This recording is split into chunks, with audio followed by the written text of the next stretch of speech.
suffering in the early age, the suffering would transit to the adult age. I believe you would agree with me on that.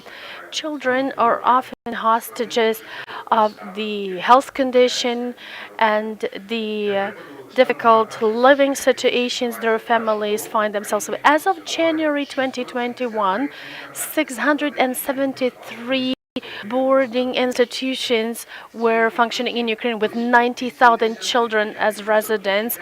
Out of them, 95% of them, they have parents, they are not orphaned, but they are educated and raised in these boarding institutions because of the social problems and challenges their families faced, poverty, drug abuse, alcohol abuse, the problems that could easily probably be addressed if there were services provided on the local level. We are going to discuss today the barriers that the families and children face as illustrated by Lviv region. We are going to talk about how the authorities and civil society could overcome these challenges to be able to build a barrier-free society in Ukraine. This discussion will include 3 panels today. In the beginning, we are going to consider the notion and the concept of barrier-free society in Ukraine. We're going to talk about the key challenges and barriers on the national and regional levels. We're going to talk about the best international practices that could be borrowed and implemented in Ukraine, and what is the role of authorities to ensure the inclusive barrier-free environment for our children. Besides, we would like to focus on the best practices implemented in Lviv and in Lviv region today that already have contributed largely to better situations and living conditions of many families and many children. These are the practices that are addressing and eliminating the barriers for these people. And we would try to discuss how these practices could be disseminated and scaled up to the entire region so that all of the stakeholders could understand their benefits. I would like to remind that this event is broadcast also for the local self-government, for civil society organizations, teachers, parents, and everyone who cares for their community and for this urge to eliminate the barriers. We do hope that this discussion will act as an impetus for the civil society organizations, NGOs, parents as the driving force in this situation to work further and also to promote change on the local level. Also, please be reminded that we have the broadcast available in 2 languages, English and Ukrainian. Let me introduce the speakers of the first panel. Daria Herasymchuk, the advisor of the Ombudsman of the President of Ukraine on children's rights and children's rehabilitation. Tawnia, Leigh, Sanford, and Ammar, the operational director of Alinea International in Ukraine, director of the search project. She will be their deputy head of the Mr. Moskolenko. To start with, I suggest the ads that were prepared by the search project jointly with the Ministry of Education and Science of Ukraine.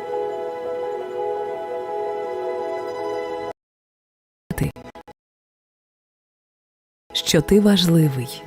Відчувати любов та турботу рідних. Спілкуватися, гратися та навчатися в колі друзів – це і є щасливе дитинство.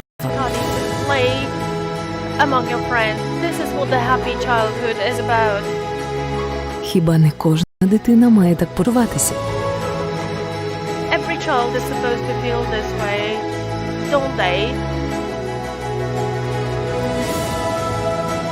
Приймати один одного такими, як ми є, замість того, щоб звертати увагу на відмінності.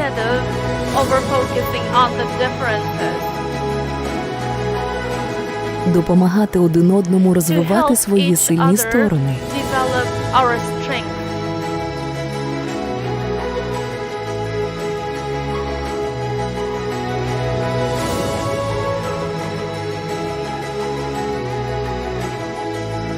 Така взаємопідтримка та прийняття руйнує всі бар'єри та дає можливість кожній дитині збудувати успішне майбутнє.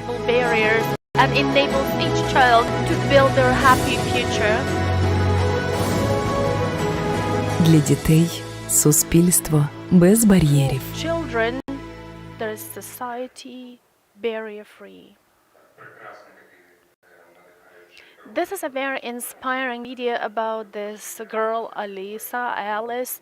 Also, we have, I would like to specify the 3 languages broadcast, because we also have sign language interpretation. But getting back to this video about this Alice girl, I have the question to you first, Daria.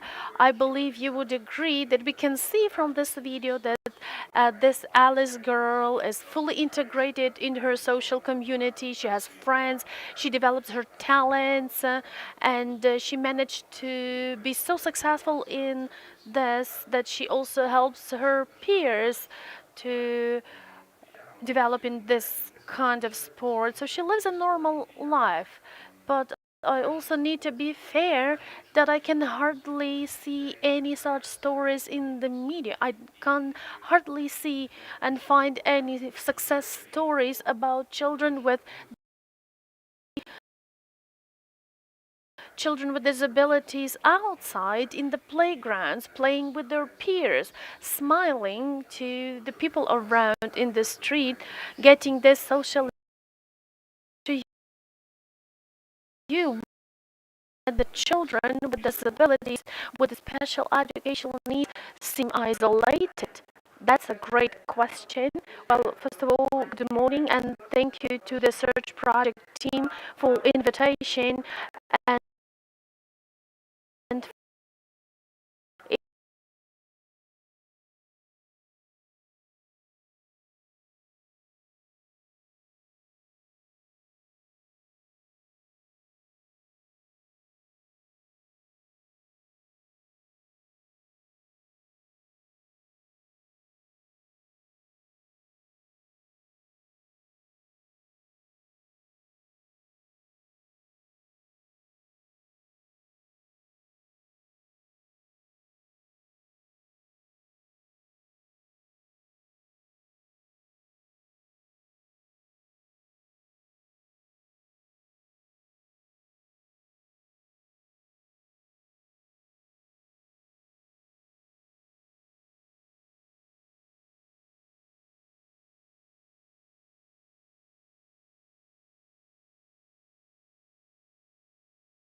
that all children are able to go outside and there are no barriers. We're building the barrier-free country, and we keep talking about the accessible infrastructure that could also help children go out to the playgrounds. We have the adapted playgrounds to welcome all possible children. If we understand that people with disabilities educational needs, these are the different notions. Needs includes many more categories rather than children with disabilities. But if we get back to the question about where the problem comes from, if children don't see the barriers, the problem comes from the adults who are raising these children, teaching these children. They are afraid. Many of them fear the change in their lives. But if we read this name of the building, the Barrier-Free Society for Children,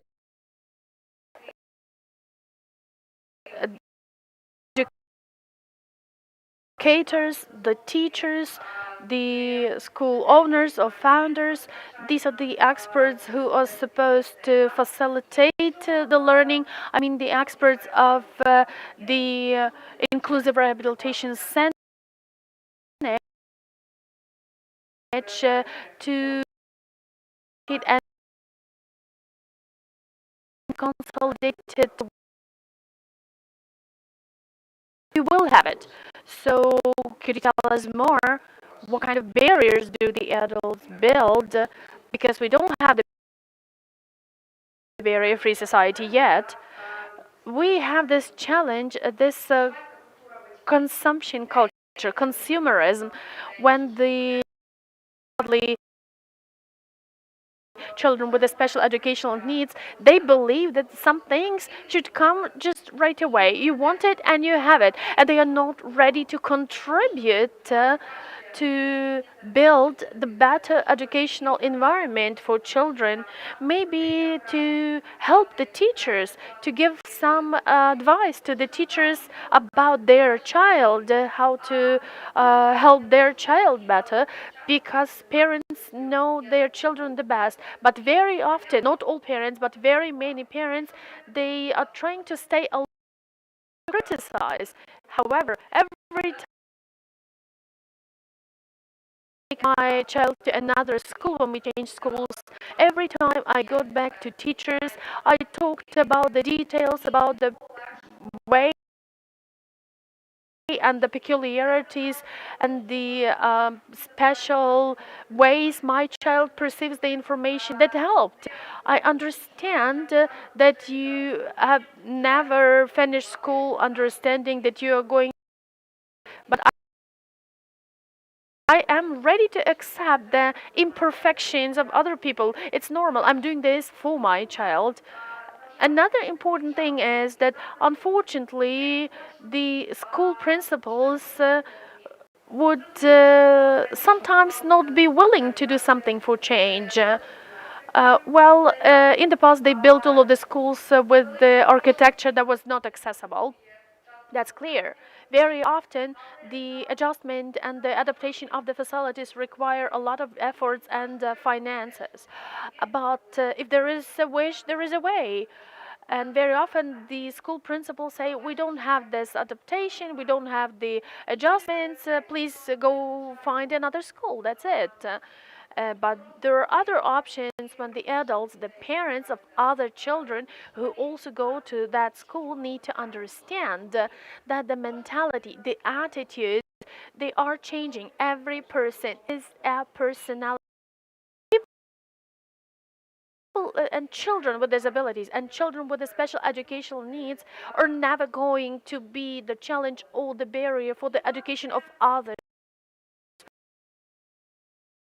Of the inclusive centers, we have today over 600 inclusive support centers, 647 of them, and they have the experts who are supposed to provide the support, the expert support in terms of methodology, how to organize the learning process, and they would help teachers how to better implement these things into their regular adult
much more funds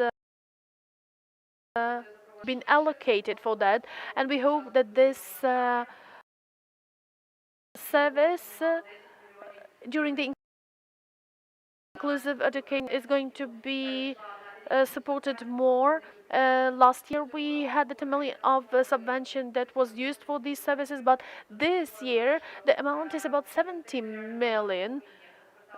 So that implies that the local governments and the territorial hromadas must apply for that, for receiving these funds to introduce these services in their respective localities. There are also many provisions and regulations that are covered by the special educational needs category. There is this provision about the assisted services, assisted living, part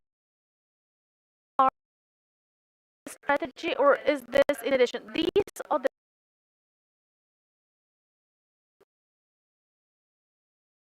today, and we have the national plan, the strategy to build the dream country without the barrier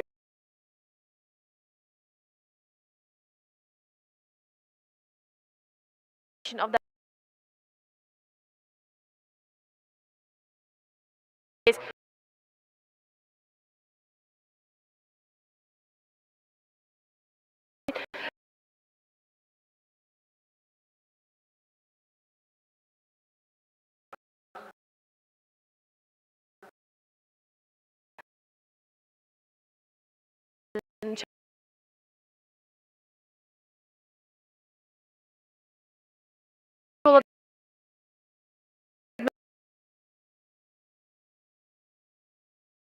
To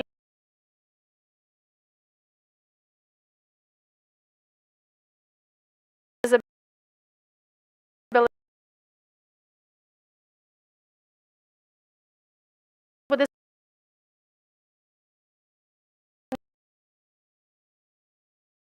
still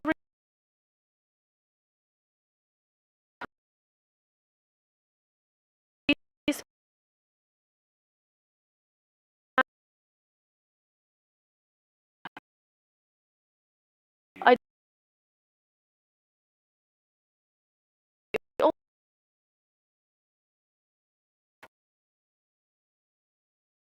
she has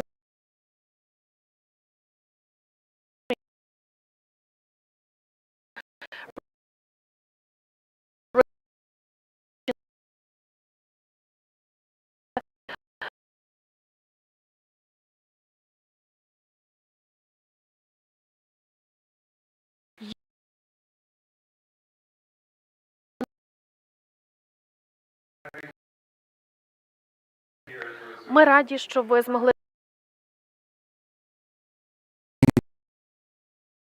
Thank you. Miss Tawnia,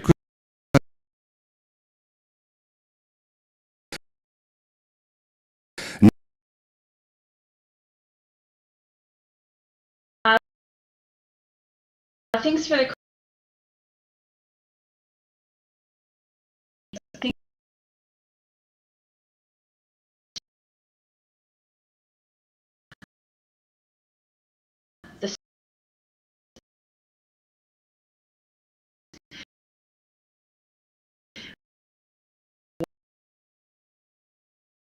a lot of people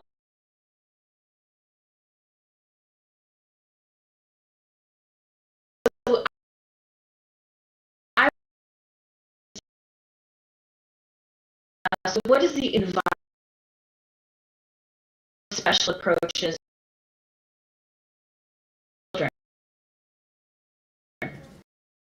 concerned in and that time because uh,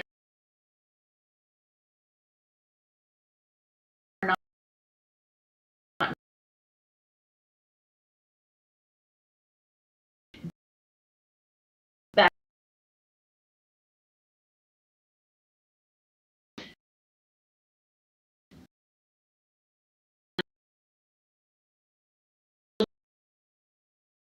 to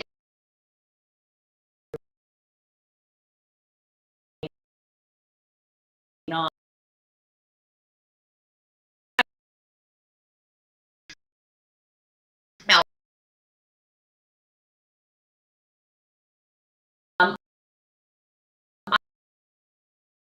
And children who break the law, and this is that we have to point out and think it through carefully.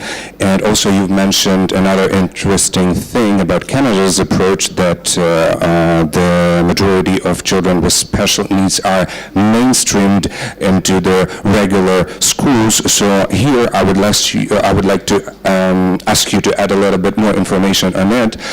What are the benefits of such an approach? Well, I think for a long time there's been this premise that when children have special needs, you need not just specialized techniques and approaches, right, which makes sense, but somehow we need some special environment to help them. And for whatever reason, that special environment has tended to be completely separate from other children. But what we know is that the research doesn't bear up that premise. We understand from research, actually, that children do better when they are integrated with their peers, where they have the opportunity to make friends, to be themselves amongst other children. So according to research, when we look at educational outcomes, children actually have better educational achievements when they're enrolled in regular schools.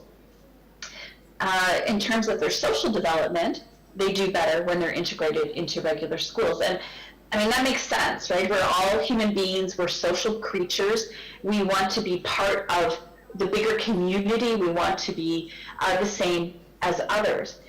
But I know that a lot of people are concerned about putting children with special needs or differences into the regular school system. And as a parent with children with special needs too, I understand that concern. You have a child that already has needs that set them apart, and you consider them to be vulnerable. And I think we're all concerned about our children potentially becoming a target of bullying, of other children making fun of them because of their differences or because of any supports that we give to them that make them look different than the other children.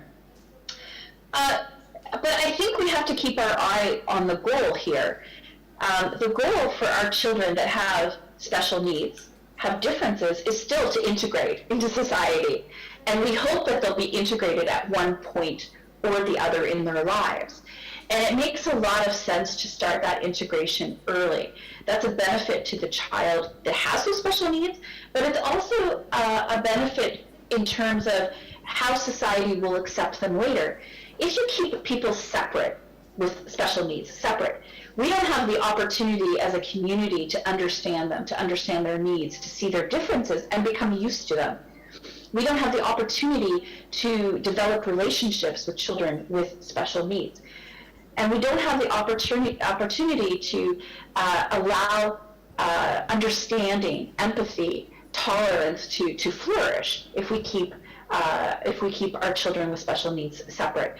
So to me, I think I understand the concerns, I understand the fears about putting your child into a regular school, but I feel that it's a lot better to start that process when children are younger and more accepting than to, keep your child separate from society until they're a teenager or a young adult and then try to attempt to have them integrated.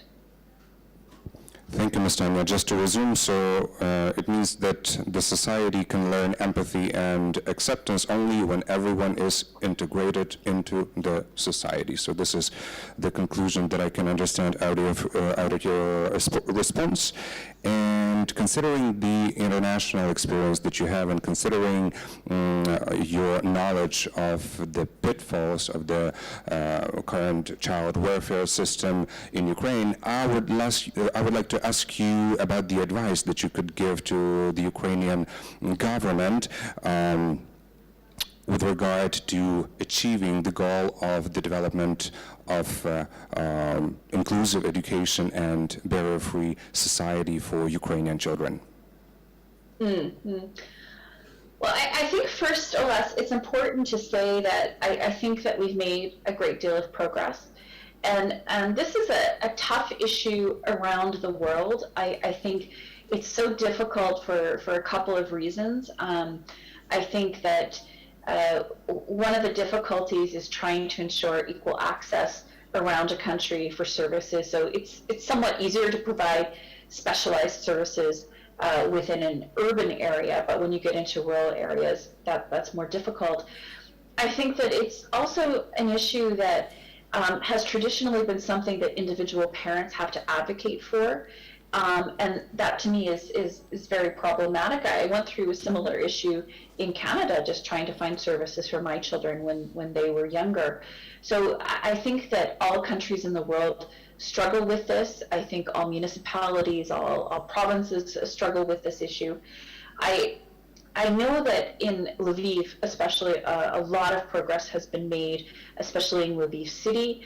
They are seen by many others in the country as an example to follow. There's some wonderful programs in Lviv.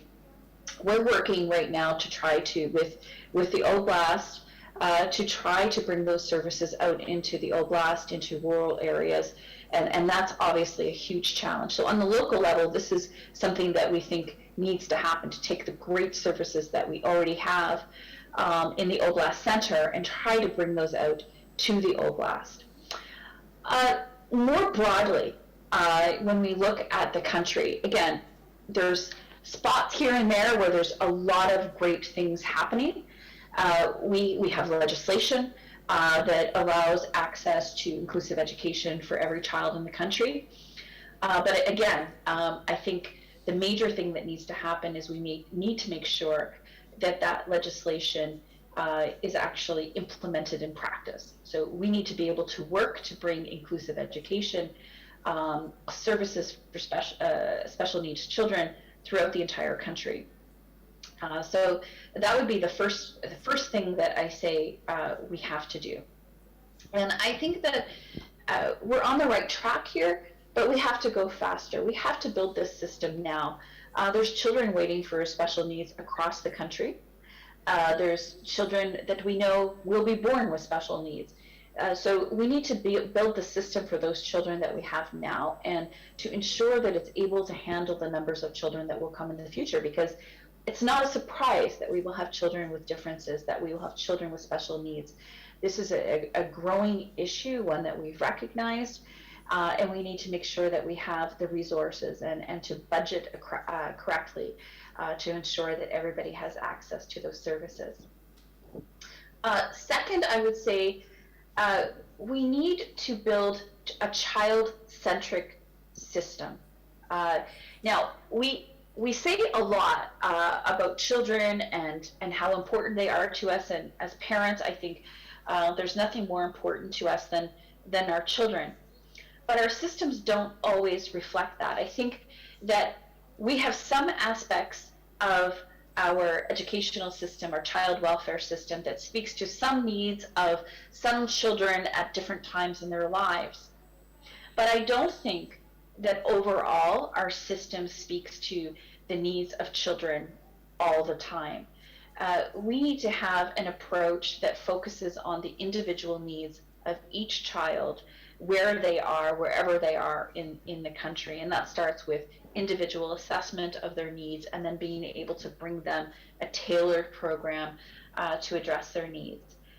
And I understand the challenges. The challenges are financial, are resource.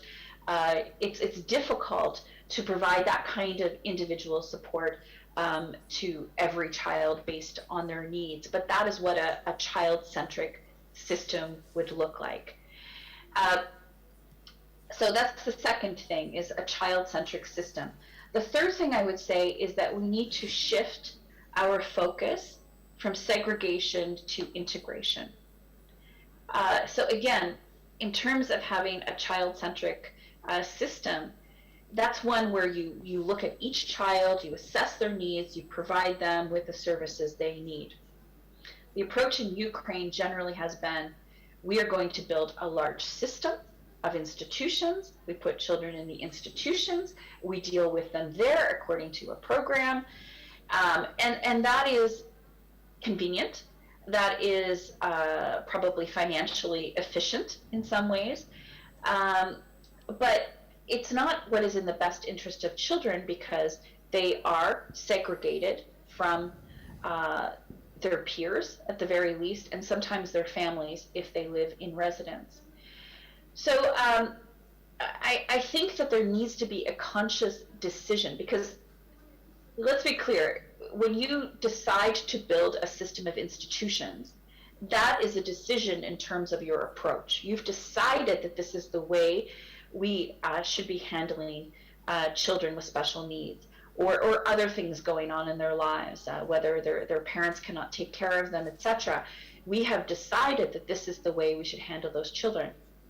The thing is that decision was made decades ago during the Soviet period. And it's a decision that I believe is very outdated and not applicable to the situation we have now and something that we should leave behind. This was a distinctly Soviet approach.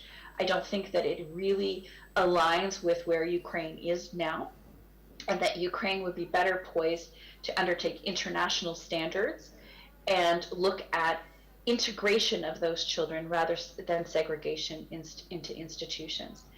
But that requires a conscious decision to say this is how we're going to deliver services to children, and it requires us to put the money behind developing mainstreaming integration approaches, because if we continue to fund institutions, well, we grow institutions. But I think if we continue to fund, if we can put our money into services that are delivered to children that allow them to stay with their families, allow them to stay in their schools, then we have children that will flourish and will grow, and that we will have a society that will start to accept them for who they are, whatever their differences are, whatever their special needs are. Let's hope for that. Thank you so much, Ms. Tawnia, for your comments and expertise. Thank you. Thank you. It was really nice and a pleasure to have you here through Zoom. Тому, друзі, ми почули від...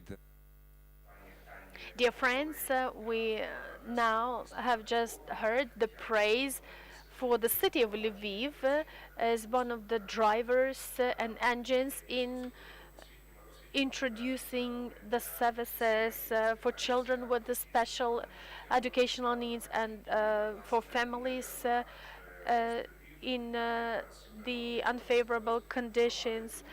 Recently, Lviv has been given the status as the community friendly for children. And we invited the representative of the city authorities, the deputy city mayor Andriy Moskalenko.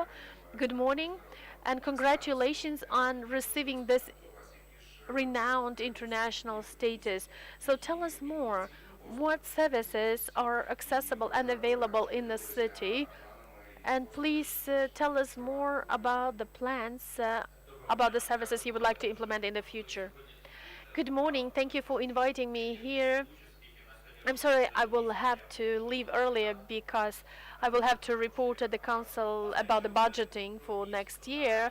But if we talk about the city, the previous speakers, my colleagues, were right to say you get the result when every stakeholder and everyone is consolidating into achieving the outcome. Not when somebody is staying aside or aloof, and that's true. The city of Lviv, also the city of Vinnytsia and Bakhmut received the status, the city friendly for children and youth.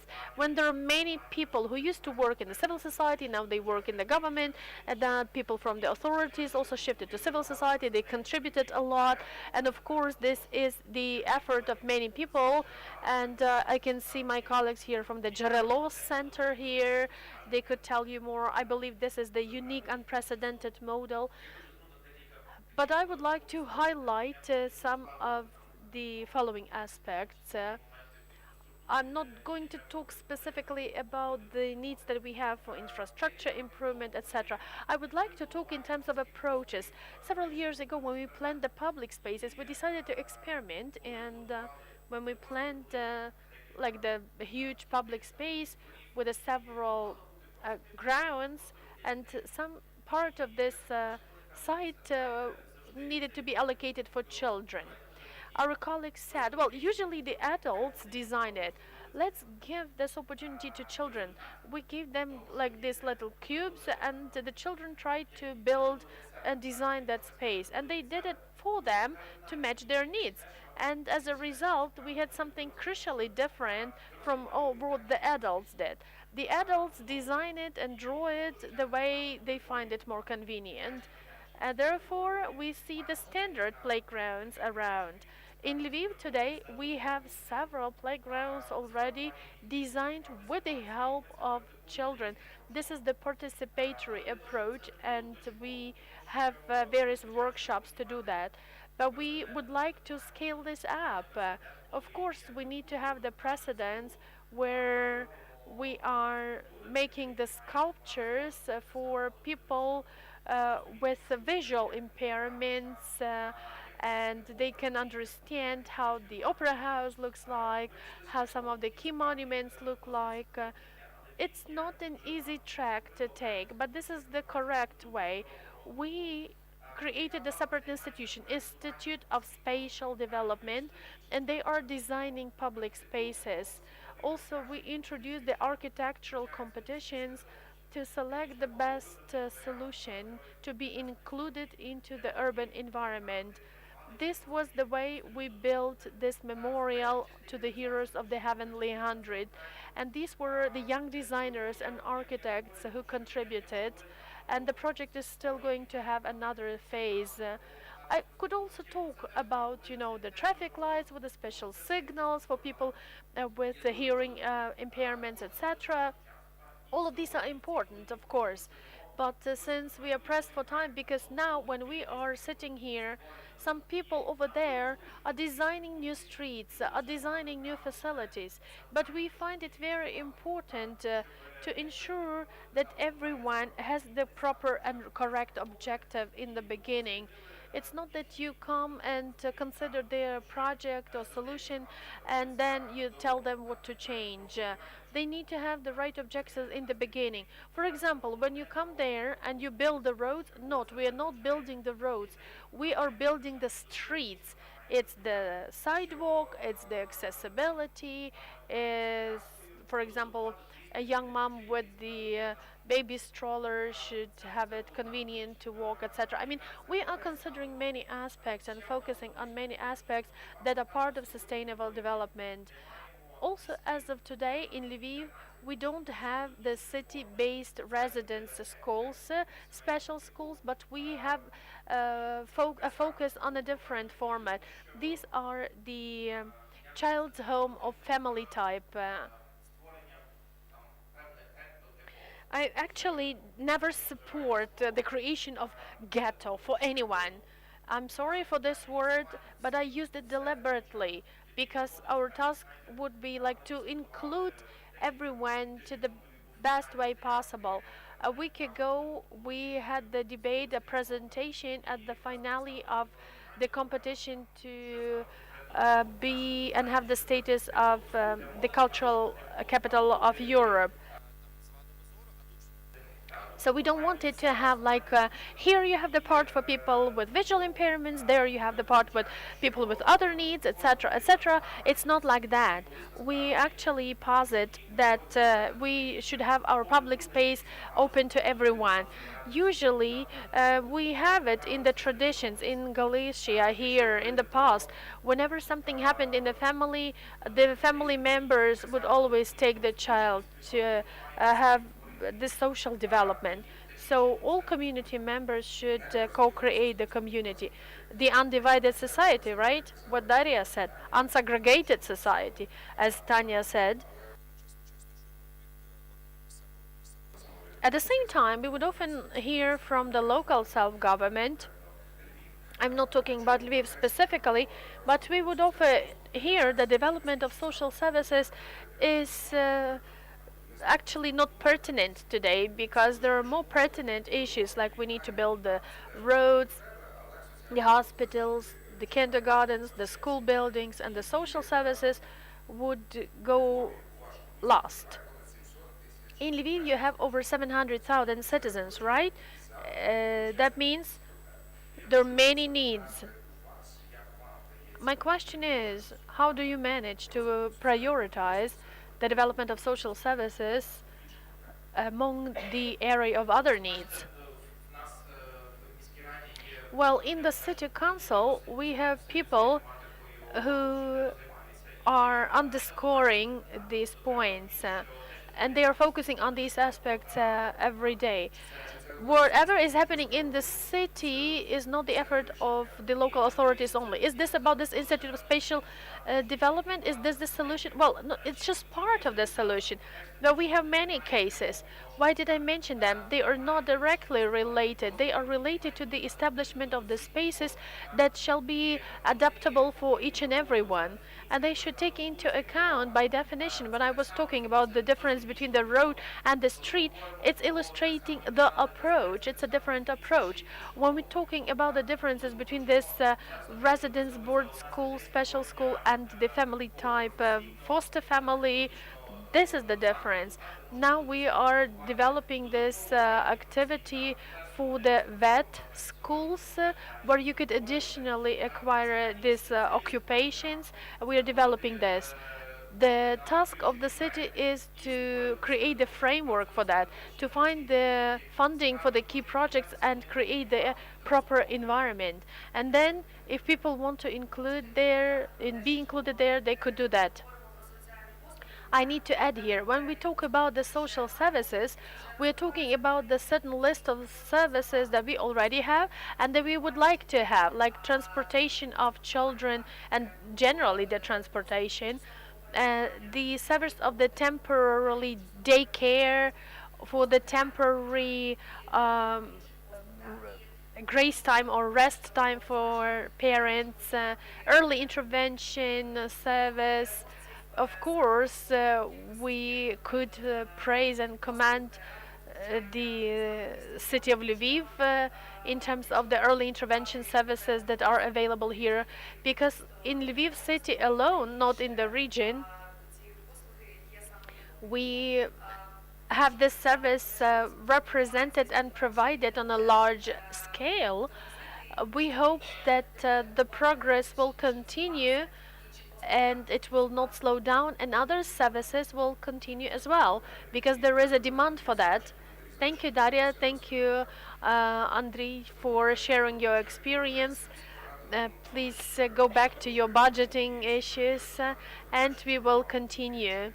I have already mentioned that these vulnerability factors of families as poverty, unemployment, health issues, if there is no due support from the government and the community, the parents might face a difficult decision when they need to give their child away into the special institution.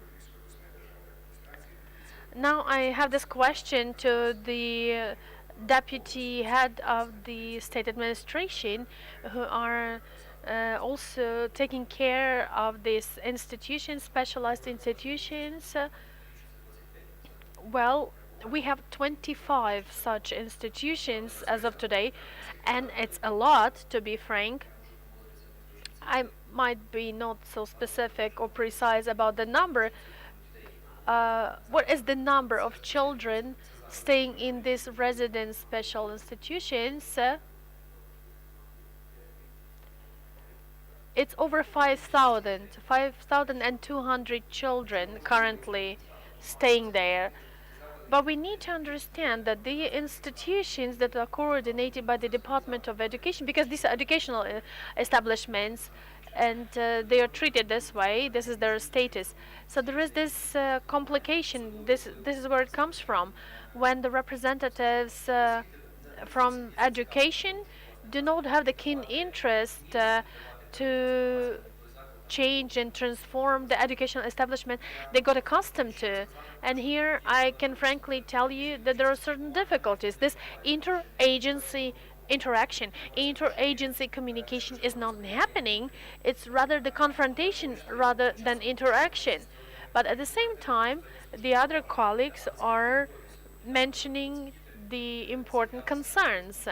How prepared are these children today to be shifted to regular schools? For example, the inclusive resource centers created in certain communities are not always prepared to provide services for these children. In parallel, we are 100% convinced that we are on the right track, going to the liquidation of this residence-based special institutions, or creating these foster family type children homes.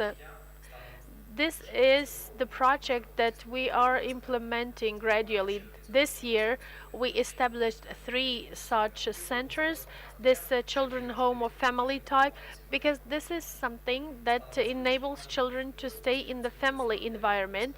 We have 39, I'm sorry, 39 family homes in the region.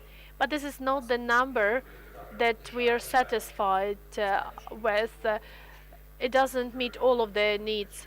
So you are trying to reorient it to the family type children homes, right? And shut down the residence-based special institutions.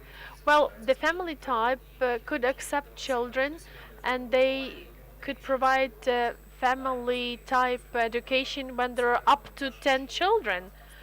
But currently we have 100, 120, 150 children in the institution. That means like 10 family homes shall be established instead. But these family homes also require special training for the parents, for these educators, the teachers, and then it takes time. When we combine these components, the children on the one hand and their parents on the other hand, and we need to understand that as of today, these special institutions only have a very small share of children who are orphans. Mostly they have parents physically, but for some reason they gave the child away. That means that we are not able to send this child to this family home. That means that we also need to work with the parents to understand the reasons why the parents gave away their child to these special institutions. I would like to summarize to explain. When we talk about the child's home or family type, we're talking about the children with the status of an orphan, or the child deprived of parental care.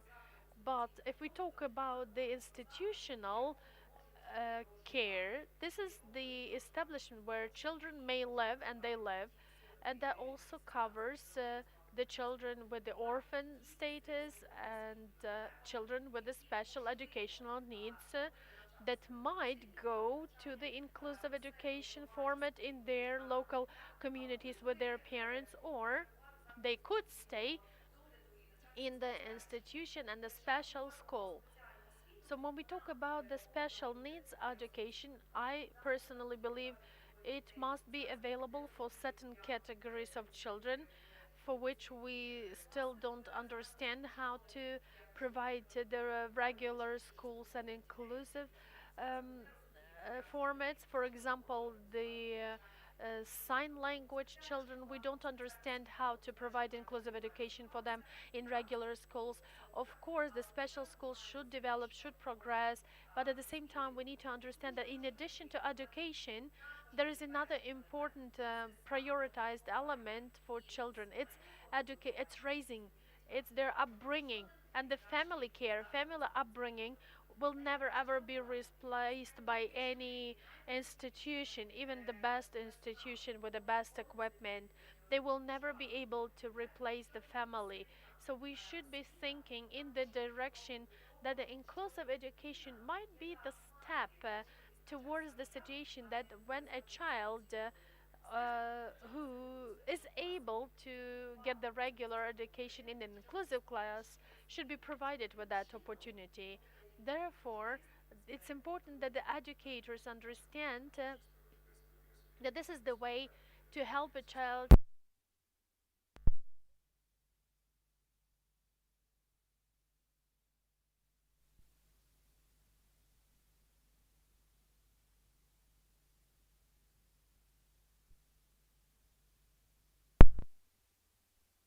Because Volodymyr just shared the statistics.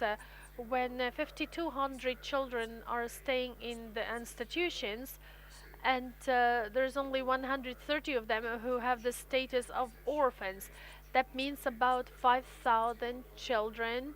Well, some of them need the institutions, and the others might find themselves in the difficult situation. They find it difficult to integrate this child into the class, into the regular school, because there are many reasons. But in many cases, it turns out many things could be done not to exclude the child from the social life. So my question is, what are the reasons for that situation, that over 5,000 children stay in the special institutions, and this number is not correlating with the number of children who do require care, I mean orphans? I believe we should also raise the issue of responsibility of the parents. Very often we can see the situation, the parents are there, but it's easier for them, to shift the responsibility to the government to take care of their child. We also have these situations, and these parents usually themselves were educated in the special institutions. This is not something to be proud of, but these are the findings of the analysis that we did for the children in the special institutions. So this is like a comfortable thing to have, the convenient thing to have. When the Soviet government took care of that, and then Ukraine has supported for 30 years these institutions, this many parents, irresponsible parents, a very convenient form. When a child stays for 5 days, Monday to Friday, at the institution, taken care by the educators, they have the full catering, and they are happy about that. I think we should talk about the responsible parenting as well. On the other hand, we need to cut down on these opportunities that they should not be available when parents shift the responsibility to the government, to the institution. Well, that's the proper remark about the responsible parenting. There is nothing to add, but I would like to add something else. According to the surveys conducted by the Search Project, it was found out that the families living with children in rural areas, and it also pertains to Lviv region, they have limited access to the social medical rehabilitation services.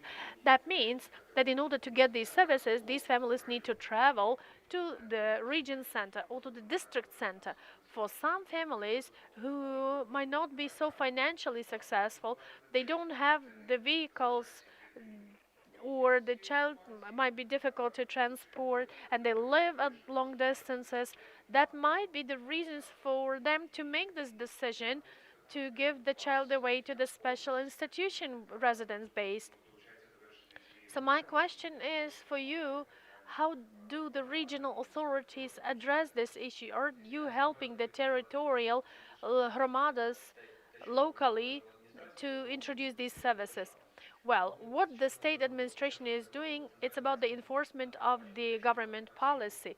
When we started the decentralization reform, all of the services were brought down to the level of territorial hromadas. 73 hromadas we have. About 30% of them are accepting that approach.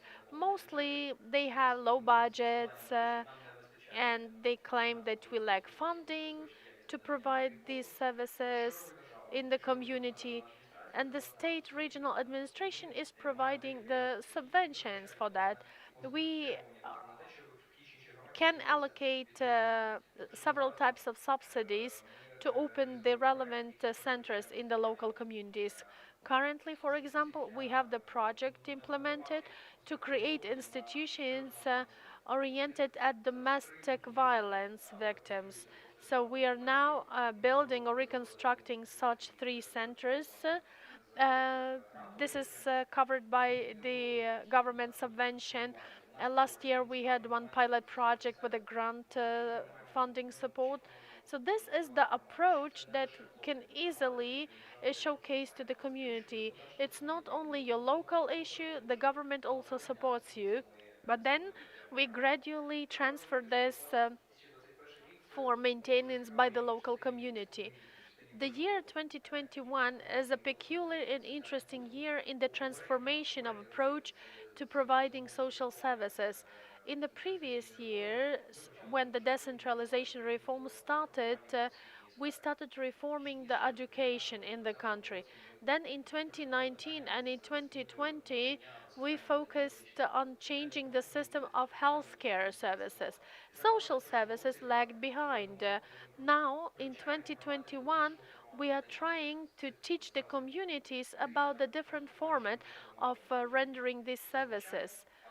Usually, uh, by the end of 2020, the social services were administered by the district social protection centers. There were 20 of them. After the change of the territorial structure, we only have 7 districts in the region, and when a family thinks about traveling 70 to 80 kilometers to the district center to get these services, it's not acceptable. It was designed differently before, when they could get the service in their community. It would be like 8, 10 kilometers away at least. Now, the major problem is now that when we talk about the social services, these are 17 basic social services provided by the relevant law. This is within the competence of the territorial hromadas. That means that they need to find the financial resources to provide these services. Very often, that would look something like that.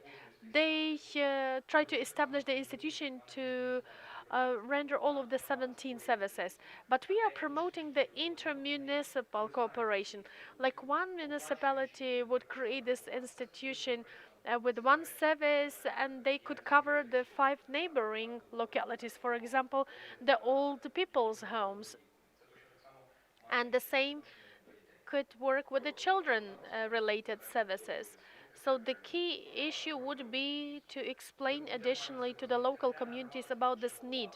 Well, we need to understand that the local community, territorial hromada, it's not only about one person, a mayor or the city head.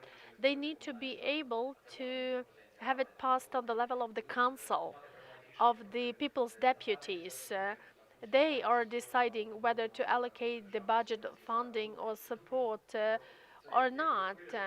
This is like the wave that breaks against the rock. Very often they really face the wall of misunderstanding.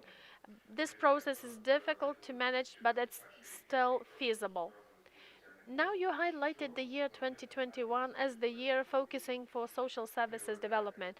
What are your plans for 2022? What are your priorities in this sector in building the barrier-free society in the region? Well, there is a national strategy for introducing the barrier-free society. We have the regional plan for the implementation of this strategy for 2022. And here we still have the important focus on overcoming the physical barriers and overcoming the informational barriers. These are the overall priorities. Although we are working within all of the 6 focus areas.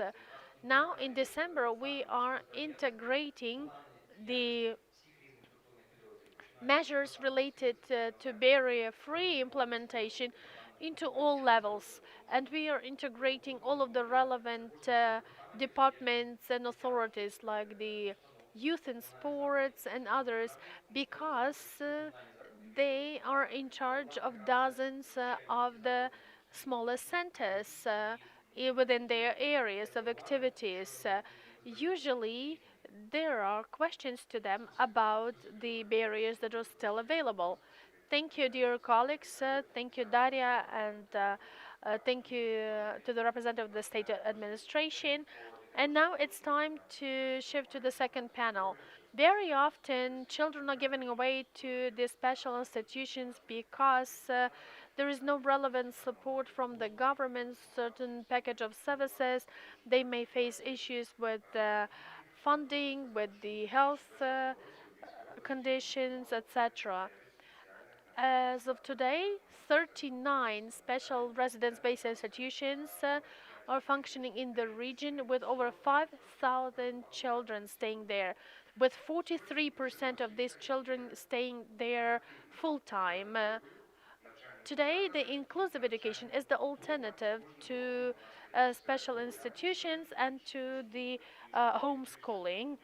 And now the service is getting increasingly more accessible. To raise the awareness of parents about the opportunities, the Search Project, jointly with the Presidential Office and the Ministry of Education and Science of Ukraine, produced the short educational video.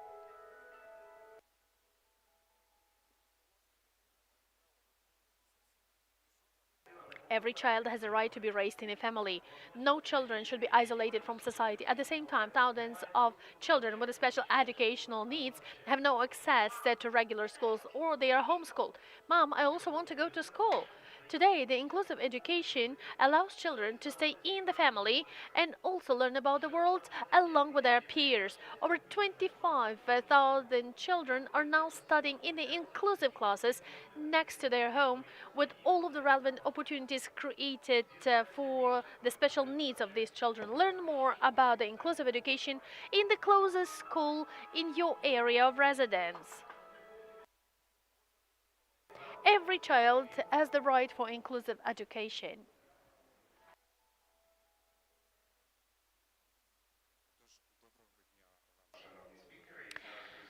So good morning to our new speakers from the second panel. Maria Vasiunyk, the Chief Expert for the Department of Education and Science of Lviv Regional State Administration. Yiulia Aronova, the head of the NGO, the Wings Unfolded, and Zoreslava Liulchak, the director of the Lviv Dzherelo Rehabilitation Center. Welcome. Maria, the first question for you. Please share the key achievements in the development of inclusive education in the region.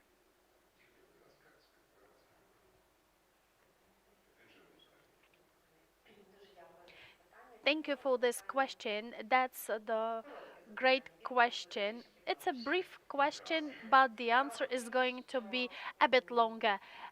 As a matter of fact, when we talk about the situation in the country, when we analyze the public policy, I'm happy to conclude that the inclusive education is implemented, is being introduced, has been organized and mostly successful. On the level of Lviv region, the Lviv Council adopted the decision about approving the development of education in Lviv region 21-25 to create the inclusive space and much focus is laid on inclusive education on that component. And the aspect of inclusion and barrier-free environment is cross-cutting through all levels of education, starting with the preschool level, then in the secondary school level, in the vocational education and training level, in higher education, and other aspects are included as well.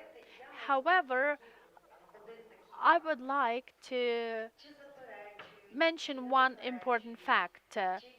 Whether they object or confront each other, whether the two systems, special education and inclusive education, are juxtaposed or not, I could say that today, the first time ever since the moment we started implementing the inclusive education, it's not since 2017 when the government subvention was introduced. We started much earlier when the parents initiated that. As of today, the number of children with special educational needs who study in the regular schools with inclusive education now is higher than the number of children who are staying in the special institutions. Statistics could be treated differently, but these are just bare facts. These are the numbers, the figures. If we are talking about 2,000 children under inclusion, then how many families are on board, right? Now, when we talk about the special institutions that have about above 2,000 children, then this year is a breakthrough landmark year because the barrier-free society strategy was adopted. Uh, will be frank, I have waited for this document for about 20 years because it focuses on 6 components. In order to get something, I need to get somewhere. I need to get to the school. I need to get the information, and there the physical barrier free, informational barrier free, digital barrier free, educational barrier free, they are there really highlighted. It's a very important document. It's also important that it is properly implemented in other bylaws. Also, I'm really proud of the network that was created in the Lviv region. We have 32 inclusive resource centers established. We have over 170 positions officially allocated there, and they are filled. In the previous panel, you discussed the difficulties of establishing certain institutions, such as inclusive resource centers, because of the decentralization reform, etc. But we still managed to do it, and we have this network, and the experts and directors of these inclusive resource centers, these are the first people who can offer the expert advice and consultation and provide the support and help. The legislation has been changing so rapidly recently that we need to be able to respond fast. And the resolution 675 of the Cabinet of Ministries shifted the focus of the role of the inclusive resource centers. It's not only about providing the comprehensive assessment of a child, like identifying the needs and giving recommendations, but this is also providing the support, ongoing support. What does that mean? That means that RC experts would frequently visit the schools to provide the individual curricula, to observe, no, not to engage, to actively engage. It's not that they issue the conclusion, the opinion, they forget about that. Exactly. It's called support, ongoing support. Now, you may ask the question what the barriers are. Well, we have 73 territorial hromadas, but we have 32 inclusive resource centers. It's good that next year 2 more centers are planned. And we can see the trend already. If we take the strategic approach that the inclusive centers shall be established, then the territorial hromadas didn't have the understanding why they needed to create these centers. Now we can see the trend that the territorial hromadas, they want to have their inclusive resource centers to be able to provide high quality services to their local residents. So I would like to take this opportunity of this awareness campaign and make a request to really adopt the state standard for the support of inclusive education, because this is one of the basic social services, but there is no state standard established for that. And the schools, well, we have the assistance of children, but the schools are not able to use this social service. It's only on the level of the volunteers.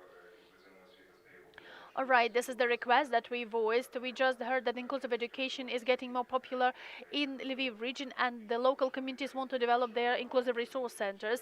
Previously, the representative of the state administration said that the grandmothers were not very much willing to take care of such children and they are ignoring the problem. And therefore, I have another question. What is the feedback? Feedback from parents whose children are part of this inclusive education.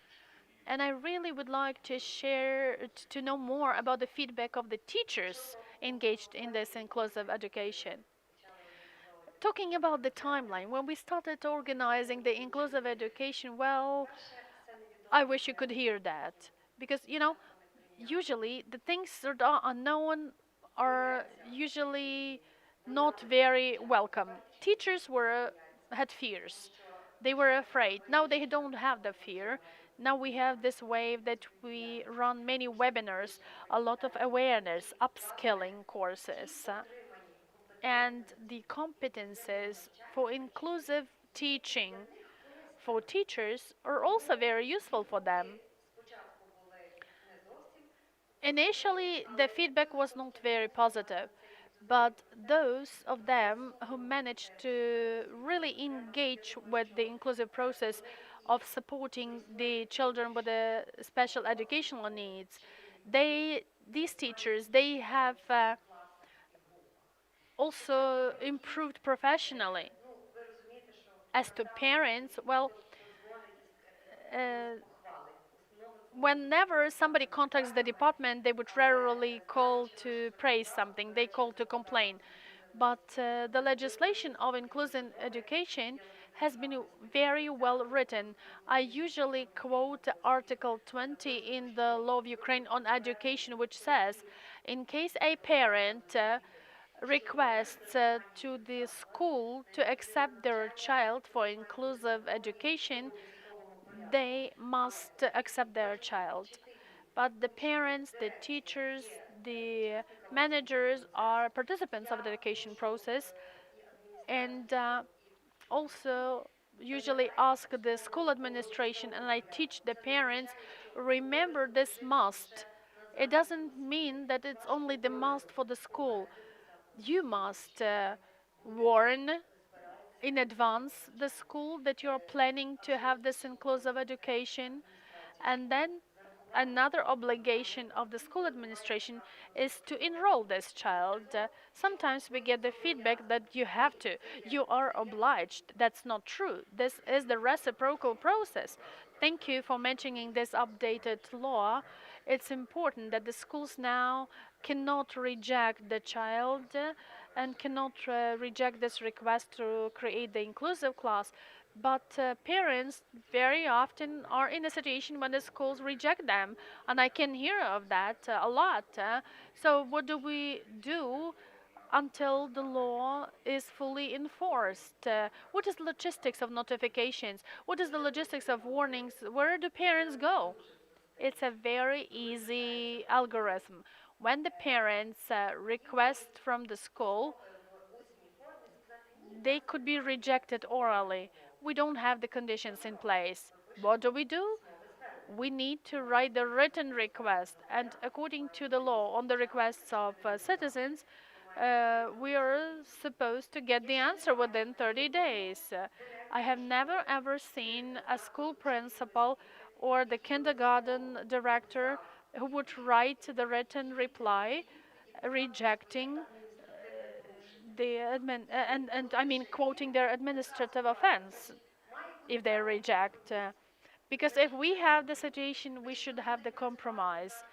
Maybe they are going to work on the strategy, on the monitoring, what children are going to go to school, what children are available in the kindergarten. If you don't have the experts, it's not a problem. We can allocate the special funding and additionally train the experts. You just need to accept it. The inclusive education, the inclusive learning environment. I usually like to say inclusion This is the point of no return, and the statistics I mentioned at the beginning is highly illustrative about that. Thank you for your opinion, dear friends. At this event, we also have the mom, another mom of a child going to the inclusive class, and she is also the head of the NGO, the Wings Unfolded. Yiulia Aronova, good morning, welcome to you. And my question to you is, what do you think? Could you share your experience? Why is the inclusion successful for a child? Why is it useful for a child? Good morning to everyone. Whether it is going to be useful at this stage to each child, nobody could give you this answer.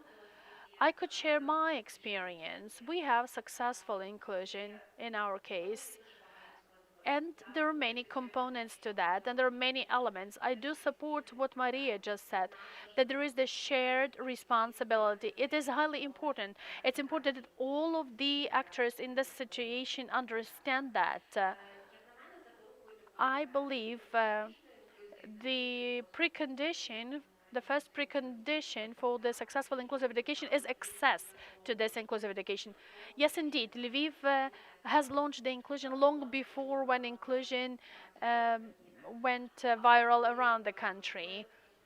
But when we as parents receive this legislative choice, me as a mom, I finally have the choice for my child to study, which school to study.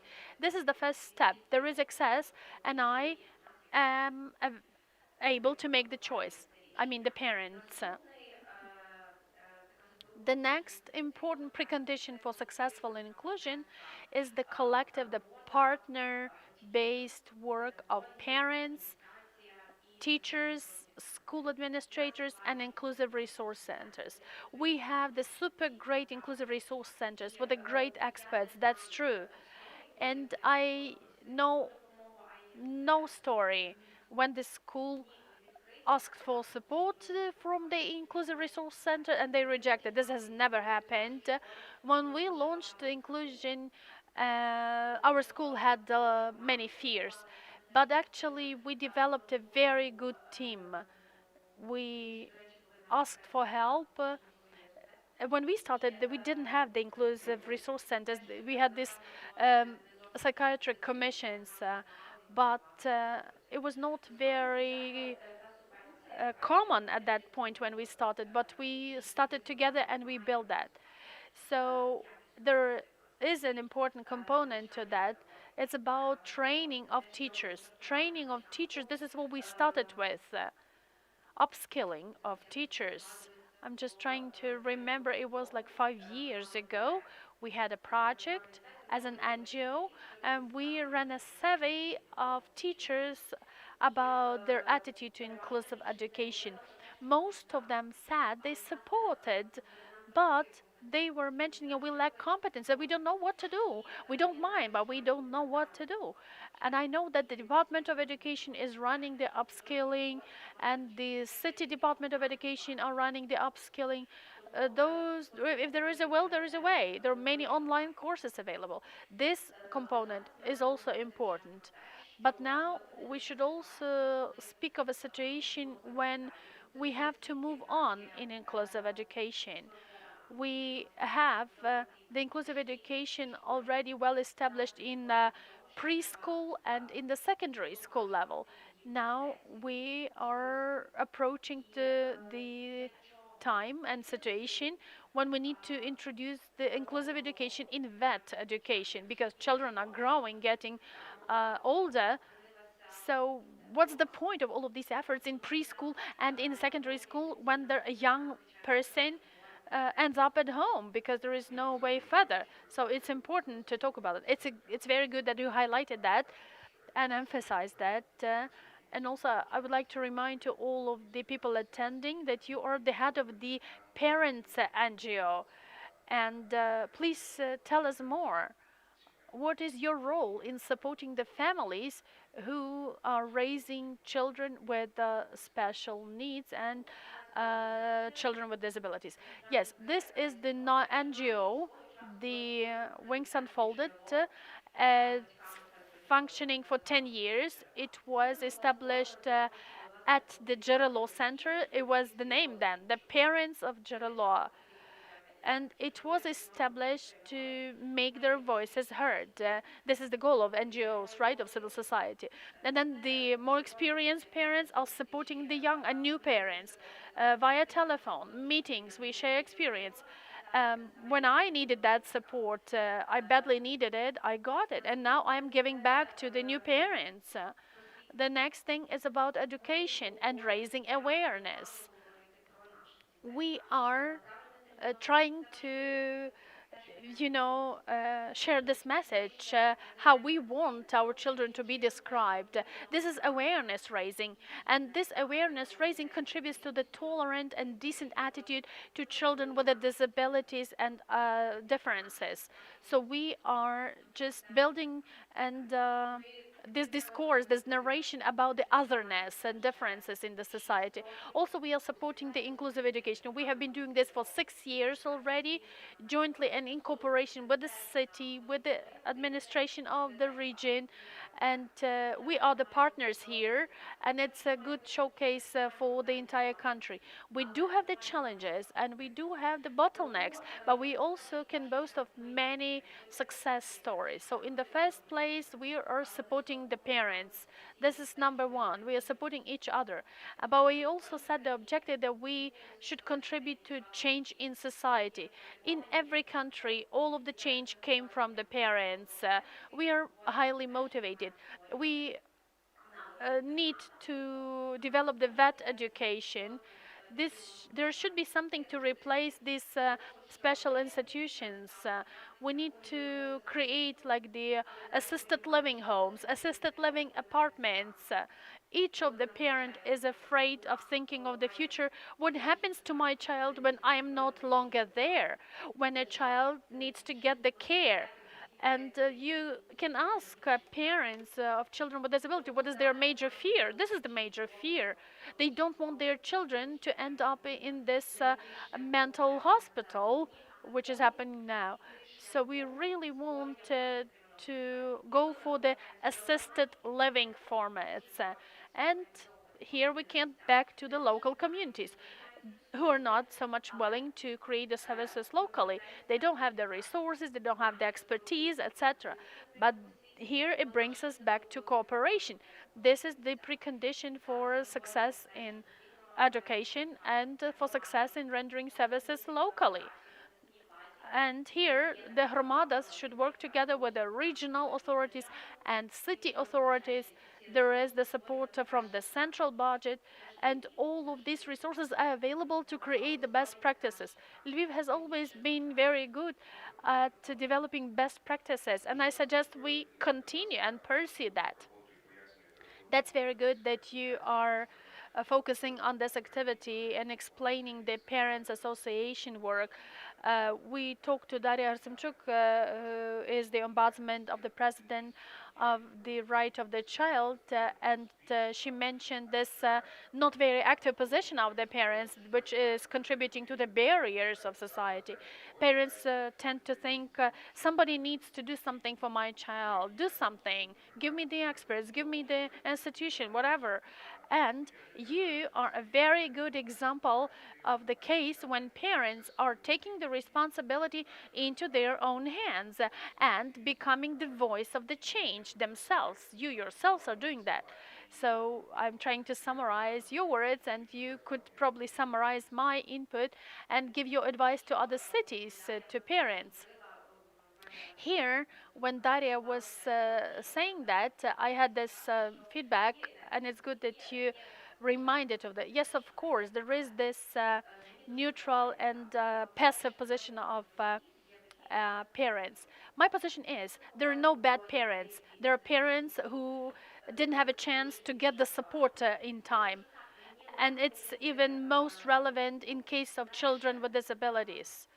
Well, this it might be easier for me to have this proactive position, because when my daughter Diana was born, we actually managed to get to the early intervention project in Dzherelo Center when she was like 7 or 8 weeks old, and they worked with us. It was our first child. We were young parents. We never expected that we are going to have the child with Down syndrome. So this support that we got in the very beginning, it built the foundation for us to progress further.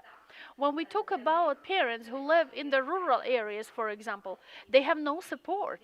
Yes, this is the escape for them. This is the way for them to live through that, to get to the acceptance of their child. And basically, this will end up into this position when they give the child away to the institution. This is the reason. So I really would like to advise to parents to initiate the creation of services locally. You need to raise these voices because you are residents of the local community and you should demand that and you should request that. The example of Lviv that you mentioned today is confirming that this works. Thank you very much, and thank you for mentioning the early intervention service. And now I have a question to Zoreslava. And the success of children in inclusive education largely depends on what experience the child had before in the beginning at the early stage of life. I mean the early intervention services. The earlier you start to support the child and the family, the better the school adaptation will go. Let's ask about this early intervention service. And could you tell us more? What does it include? And Zoroslava, you have the brilliant experience of running this education and rehabilitation Dzherelo center. I know that all of the country knows about that. Please tell us more. So when we talk about the early intervention, about the experience of rendering this service in Dzherelo, it's been 18 years already that we have been offering that service, and it didn't come from nowhere. Because the parents established that service, they wanted to support other parents facing the same challenge. Because when you you talk about the situation like children with disabilities or children with problems or differences are born only in the socially unreliable or antisocial families. This is not true. There are very many reasons for that. Very often, there are very successful families who face this problem, and overnight, your life turns upside down. You used to have a very good life, you used to have your dreams about your life, you get married, you get a child, you go to kindergarten, go to school, you get education, and then it turns upside down, and you need to manage it somehow. And parents, they go through various stages of acceptance: depression, acceptance, understanding that shock, how to manage that shock. And the early intervention service is exactly the evidence-based service that has proven effective all over the world in supporting parents. And it does help in a situation when a child from the risk group, a child with a disability, could become the full-fledged member of the community so that the parents get the support they need. And this is the kind of service which is preventive before.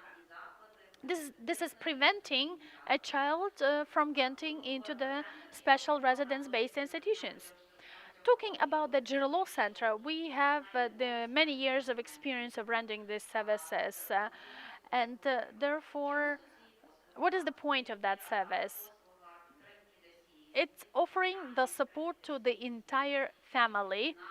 Intervention, this is interdisciplinary team of experts, including the doctor, the social support, the education support. These are the experts who understand and analyze what the exact family needs, what the specific family needs. They are helping the family to develop and build their life, to adjust their life as far as possible in their natural environment, uh, trying to consider the actual needs of the specific family. As a result, this is the prevention of the special institutions.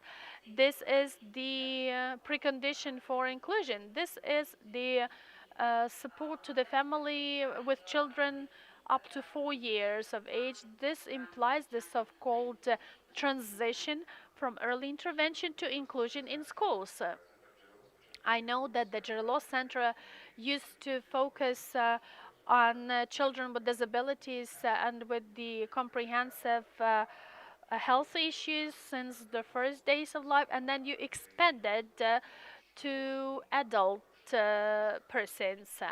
What was the reason and how did you manage to do that? Well, the expansion of the range is explained by the fact that for parents and for a child, it's very important to see and understand the prospects, future prospects. Where will my child end up eventually in the future? Will I be imprisoned in my home with my child or not? Also, for a child, it's important to understand that they will be socializing, having friends, peers. So initially, yes, of course, Dzherelo Center was the children's center, but in the past 10 years, the age range expanded. Currently, we are offering social services, daycare for children and adults with disabilities up to 45 years of age. And we are working on the project of creating in the future the assisted living home. Talking about children with disabilities, which services do you think each community should have? Which are mandatory?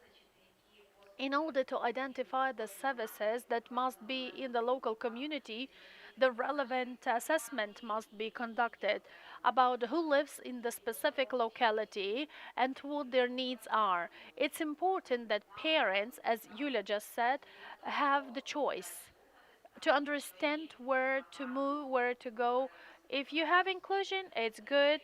We are investing some effort, but if the health issues are more serious and the children, the parents understand that it will be difficult to handle the inclusion, maybe they will need a special institution close to their home. Maybe they will need the daycare service, a home care service, or not. I mean, it would be good to have all of the range of services available in each community, but it doesn't make sense eventually for each community. Maybe some community will only have one child and the daycare service they need, or some communities will not have the target audiences for that. So some other communities might establish the need, like this daycare service is required for 6 to 7 children. So the communities need to get together. They rather distribute the services they offer. And then, it's much easier to provide transportation rather than to establish the entire range of services from scratch. Thank you, Zoreslava, for your comments and for your work. And now it's time for panel number 3, when I would like to emphasize that some social factors of vulnerability, such as poverty, unemployment, low parental capacity, they are also the reasons, the causes to segregate the child from the family and isolate a child from society because you place the child into the institution. About 80% of children in Ukraine staying in the institution, they go there not because of the disability, not because of the special needs, and not because they lost their parents, but because their families face social issues. It must also be mentioned that the local authorities and the social services usually identify these families when the problem and the scale of the problem is huge enough to stop or to solve. Sometimes there are situations when it's unsafe for children to stay in the families. Then, in those cases, you can't keep the family stay. But if it could be possible to identify these families long before the critical point and support them, to overcome these difficult conditions. This could help save many families. And now I suggest that we watch another video about the importance of the timely social support. I am usually looking forward to the Christmas holidays. Our Christmas holidays used to be very merry before, full of joy. My mom would bake great pie, we would decorate the Christmas tree, and the father prepare the presents. But what about this year? I have no idea what's going to happen this year. It's all changed. My father lost his job. My mom is usually sad. Dear Saint Nicholas, I was a good boy for the whole year. You know that. So please give me some presents. My father needs a job. My sister needs a new jacket because it's cold outside.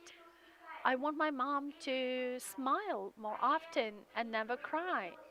And also, I really would like to take a ride on the police car and get better with math. Bohdan, 6 years old.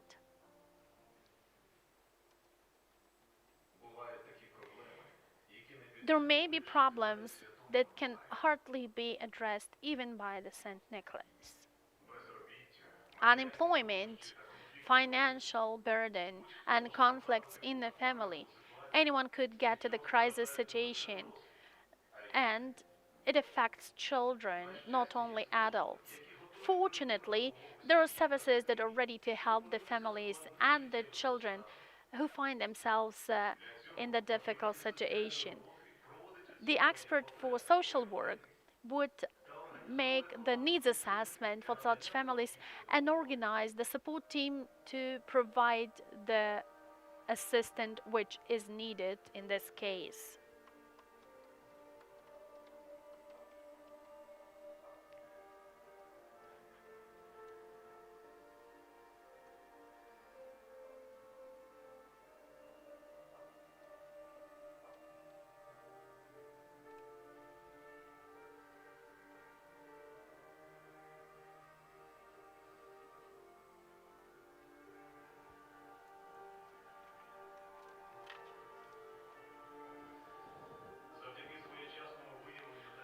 Due to timely identification and support, every family could overcome the disadvantageous situation and provide a happy life for their children.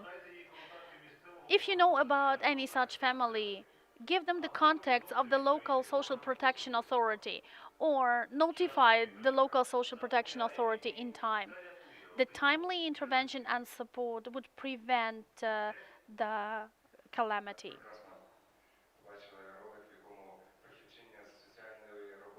We just saw the video when the expert, the social worker, actually acted as a Saint Nicholas, supported the family, even brought the present, helped in all possible aspects. It's a very good case, actually, and it's a good intro for our third panel.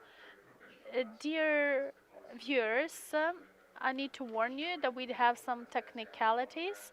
That is why the broadcast could interfere 5 to 7 minutes. So please stay at the link. It will resume soon because we are running the risk of having the blackout in the place where we are staying. But hopefully it's not going to happen. And here we have Volodymyr Leigh, the head of the Service for Children Affairs of Lviv Regional State Administration, Yaroslav Bordiyan, the director of the Lviv Regional Center of Social Services, Olha Boyko, the coordinator of the pilot project in Lviv region of the initiative on the development of services in communities for children and families from the Search project. Welcome. And Oksana Shtybel, the coordinator of the program The Good Neighbor of the Ukrainian Educational Platform. Welcome. Volodymyr, my first question is for you. We have just seen the video about the social worker. She's representing the social services center. So my question to you is, how much and how far this social worker could provide for the child to have this right of being raised in a family?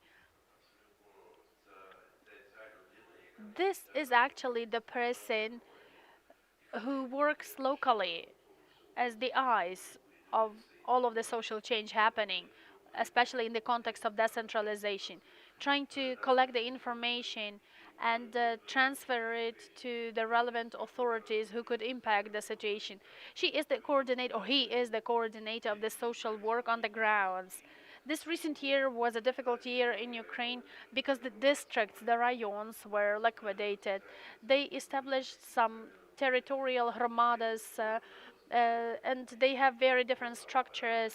Some of them have the social services for children, the others don't.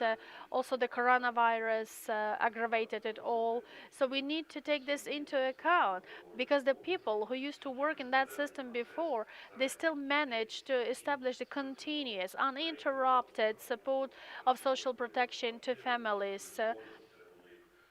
In the morning, we heard like usually you had to go locally to the district from the capital of the region, like an emergency service to address the problem. However, the protection of children and families shall be the priority because these are the communities of the future. That is why it's important that we have the social worker locally, also the child service experts and other authorities who should contribute to the social protection. Where the child service contributes in this work of social protection. It's the response-based approach because this child service, whenever they get the notification from anywhere, from the school, from the maybe district nurse when they get to check the newborns and see the family has the problem, or maybe the village police officer see that there is some violence in the family, or maybe the village head sees that this family somehow the winter is coming and they are not procuring the firewood or anything. Which tools are you using to help? First of all, the extreme support. This is the of course the service that would take away the child from the family, but it's the last resort. But there are also good practices, as the colleagues mentioned. We're trying to keep the family child in a family, or maybe temporarily the child could stay in the shelter, and meanwhile the social protection would help the family to get over the crisis, and then the child could get back to the safe environment. But it's best to prevent it all. But to prevent something, you need to know about something. There should be responsibility of the community, of the neighbors, that there is no one's children. You're talking about the responsibility of the community. Can you tell us more? How about this system of social services? How is this supposed to work in the community? Well, last year I was a bit disappointed. We had this Lviv Educational Foundation. We were organizing the orphanage in one of the districts, and we just already created a center for support of children and family, and then because of decentralization the responsibility went to the hromada, and then we had an arrangement. Let's have this first pilot institution where we would provide the entire range of services, starting with the early intervention, mother and child, etc. It was the great thing for these mountain areas they were. But there was only one local community who accepted. So we can see that their children are in the orphanage. We can see that their unhappy moms are in the shelters, etc. And they didn't want to accept this center and these services, even though they had the needs in their local community. They don't want the responsibility. In Lviv, as such, we have many successful cases for such services. But local communities should also feel the benefits. These small family homes, we have about 10 of them. These are like small group homes First, the plan was to have the central funding for that. When you get down to the community, they don't want to do this. They are not able to do this. What do we need to support you? Maybe the salaries. We had the changes to the law. You just need to maintain the utilities of this facility. And the community don't want that. But they need to understand that these are the children with disabilities who didn't stay in the families for different reasons, but they will live in the community, they will be socializing, etc. I think that's a very good format, and there is a big future behind it. And we hope that we are going to have changes to the regulations, and 10 new group homes will be launched in Ukraine. This is assisted living, these children would not go to these boarding residence-based institutions, and the colleagues before said this is not the solution. They could live in the community, but the community should undertake the small financial liability. When you talk about the responsibility of the community, I would like to ask you about the Lviv region. What is the share of local communities who are not willing to develop the comprehensive system of social services, so that we could understand that? Because when we talk about Lviv and Lviv region, it's clear, and we understand that there are also local communities who are already implementing this experience, and also those who are trying to run away from that. So we need to understand what is the correlation, what is the share. Out of 73 territorial communities, this week we got the decision that in Mykolaiv finally we will have the service for child affairs. We have 7 communities in the region who established the services, but they haven't enrolled the personnel yet, so they don't have the understanding about this responsibility. But since the new year, we have all of the regulations and decisions in place, and the process will be launched. So out of 73 hromadas, 7 of them only established the centers on the paper. All of the others, they already have it functioning. Oh, it's good, because I was scared of the numbers, so it's vice versa. So thank you for your clarification and for your comments. And I have a question to Yaroslav Bordiyan, the director of the Lviv Regional Center of Social Services. The previous speaker just said that there could be lack of personnel for the social services centers. I also remember the previous discussion when the Deputy Minister of Social Policy said that the social workers are lacking. Could you comment on that, about the situation in the region? Thank you for that question. Well, as the previous speaker said, we have about 179 experts on social work for the region, right, as of December 1. So it's about 2.5 employee. How many would you need? Well, according to our estimates, about 350 as planned. But it's the transition period, the 2021 last year. The trend was that these were the district towns where they used to have the city centers of social services, district centers. As of today, we have 2 entities: the Center for the Social Services and the structures, the entities that stayed in the social services centers. In 2 districts they are there available, and in all of the former region centers. If we take out of these 179 experts, they are split 50-50 in terms of the available employees. So in some places the indicators are very good, because we have the 25% increase, and in Q1, and we are actively trying to do awareness raising, preventive work, to have this social worker on the ground in the community. So, as the previous speaker said, the task of the social worker is not only to take away the child in the situation of crisis, but to do the preventive work, to be the eyes of the social service in the community. And of course, we could build the roads, the streets, the buildings, but the question is, for whom? On the other hand, when we talk about the healthy society, children and parents, when they are protected, we are going to have the healthy community. And I believe next year is going to be more fruitful in quality terms. So we are not really chasing the quantitative results, but the quality, and of course the prevention of the disadvantaged situation for families. So does each community have the expert? You mentioned there are 179 experts. About 14%, they have no social expert, social services expert, social manager, it's called. They don't have the social worker. But maybe we could explain this by this transitional period.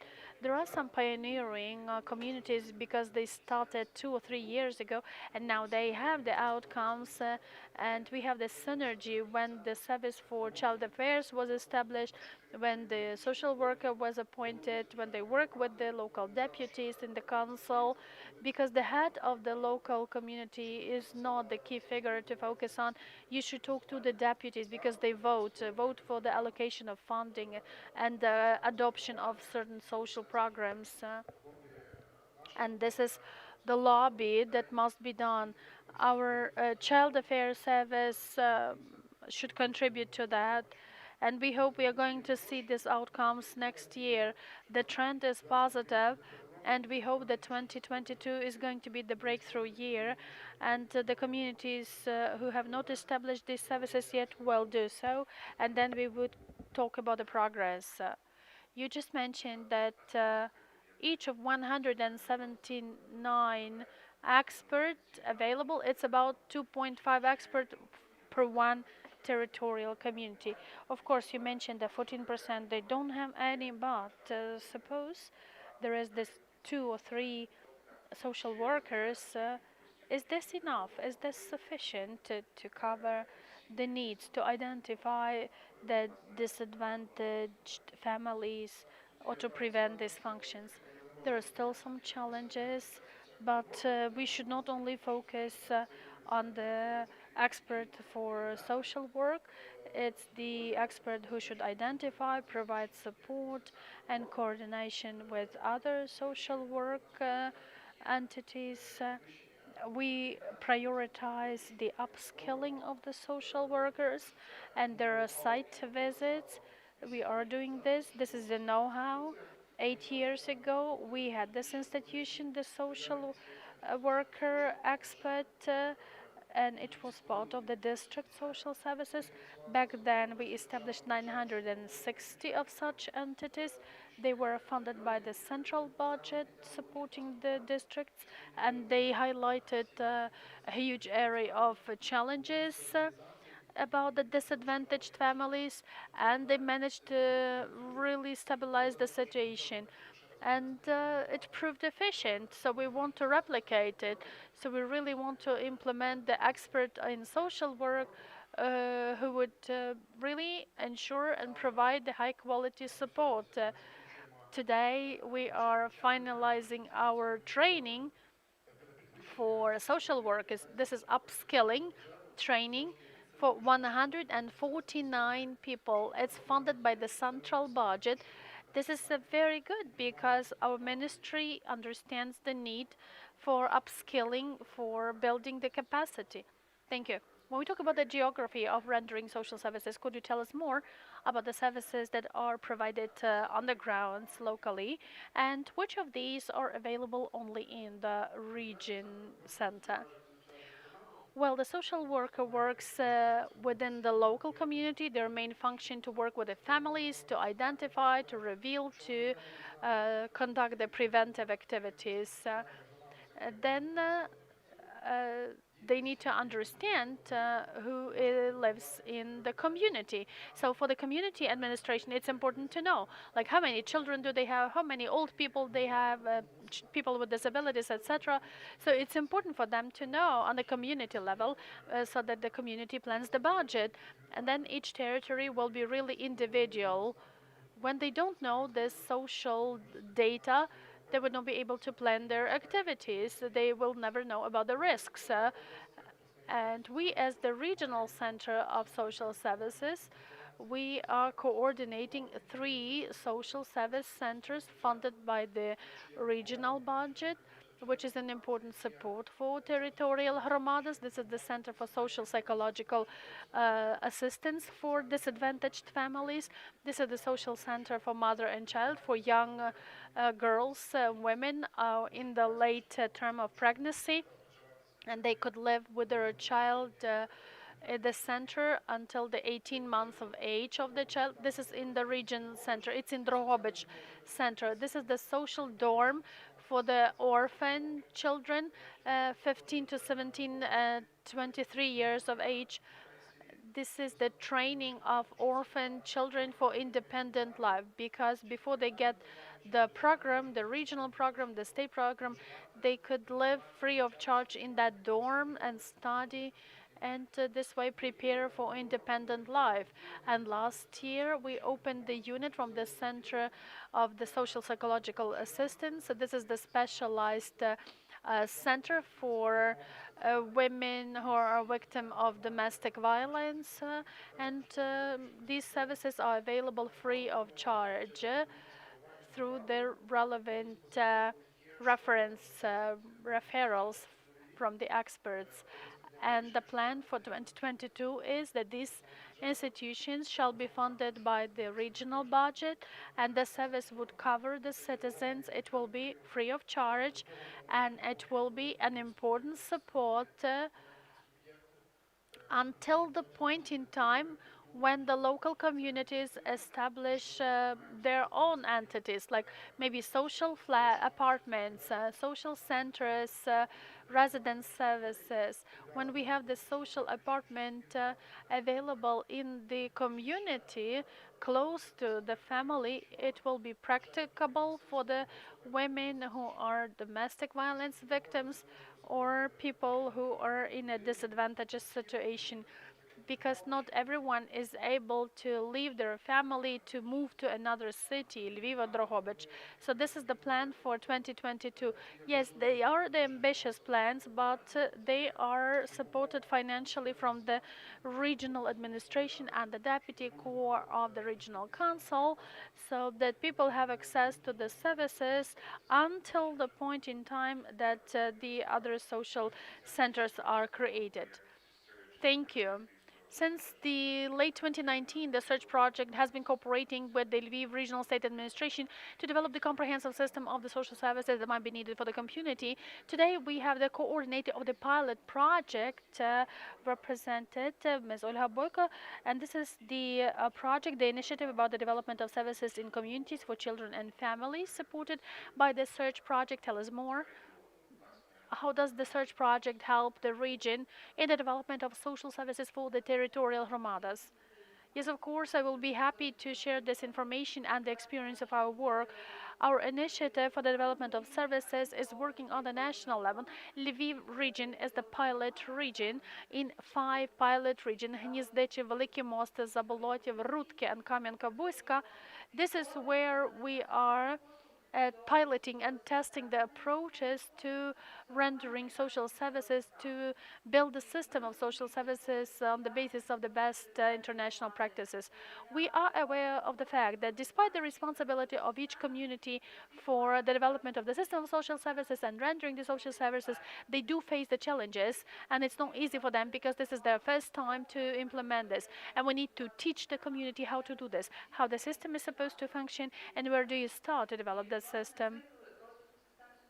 The cycle of the system development of social services starts with the needs identification. Many of us mentioned today that we need to understand what our residents need, because the resources are limited and you need to focus on the most wanted and pertinent needs and the acute problems, and what could help us prevent any further issues. So after you do the needs identification and you do the needs assessment, you prioritize the services to focus on, to provide the legal framework, to provide for the sustainability of these services. This is the targeted allocated funding, and the social services development must be included into the strategy for the development of the community. This is like the long-term project, a document that shows the community where it's heading, and the actual rendering of services and quality assessment on the basis of the monitoring. So this is the cycle, the life cycle of this service. So we start with needs assessment and we finish with needs assessment to understand whether the needs might have changed. Maybe the needs assessment will show that not all of the needs have been satisfied. Maybe the community has different children born than 5 years before. So in these pilot communities, we provided the needs assessment and developed the methodologies that could be shared to other communities. Most of our pilot communities developed their development strategies. They are now in the process of adopting them. So we are now on the stage of identifying the services that will be provided. This is a different set of services in different communities because they are addressing the specific needs of different groups of society. But to generalize, we could say that this could be the program of developing the parental capacity. Also for programs for support of vulnerable people who lost their jobs, etc. Self-employment support programs, daycare for children. We can see that in some village communities there is a huge demand for daycare and developmental classes, hobby centers for children, not only for children with disabilities, but for all children, and they will be like inclusive centers. Also, the services of psychologists, counselors available for village residents, and the self-support encounter groups. Many speakers before mentioned that, for example, the parent support groups, they have the huge capacity. So these support groups, peer support groups, could also help the community develop the services that specifically are needed in the community. For example, for children with disabilities. This is a great experience. Can you share more? Which steps shall the community take to enable access to these services? I mentioned the steps already. It's about the needs assessment, allocating the funding, organization of the provision of services, and the quality assessment. Of course, we understand very well that no one is going to develop all of the 17 basic services right away and at the same time.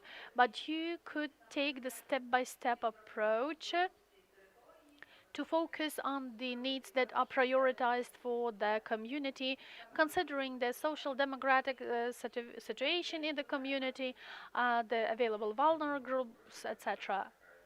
Today we mentioned how the city authorities should be building barrier-free society, how the civil society should contribute, how the NGOs should contribute.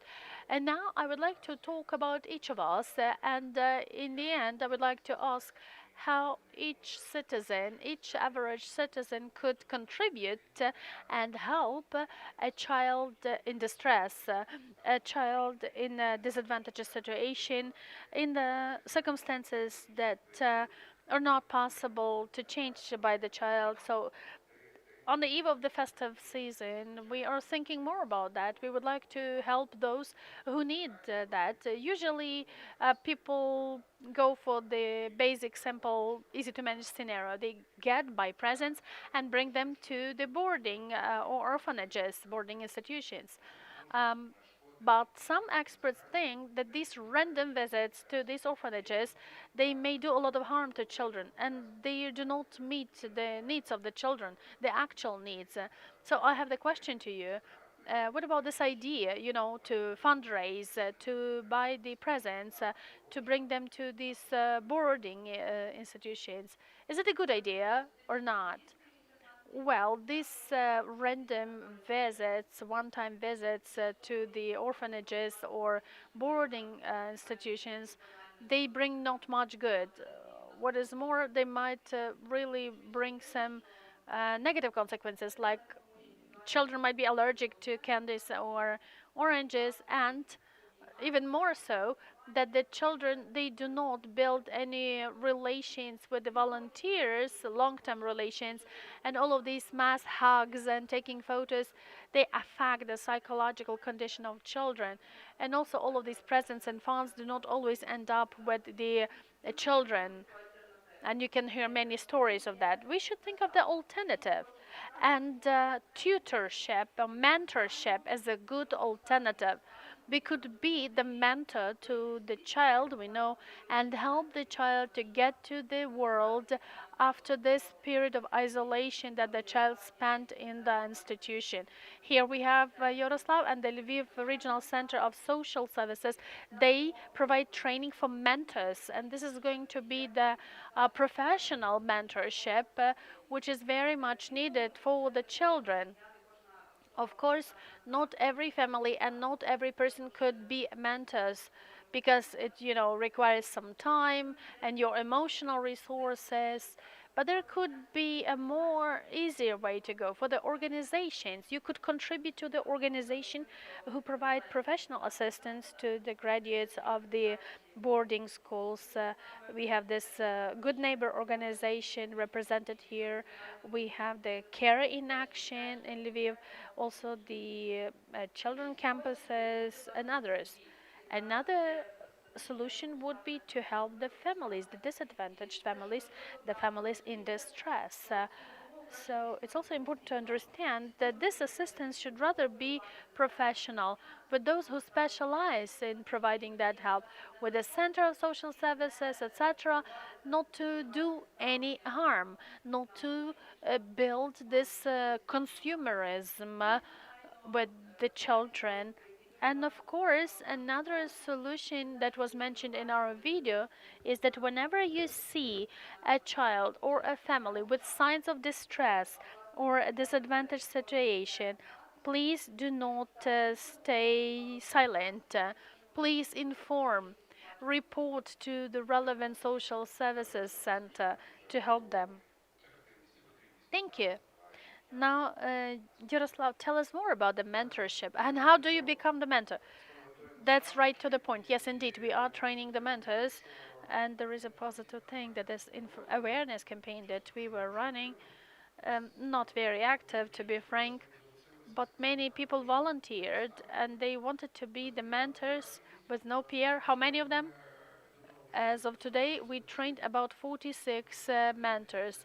It's weekends, Sunday and Saturday. We have the Council of NGOs.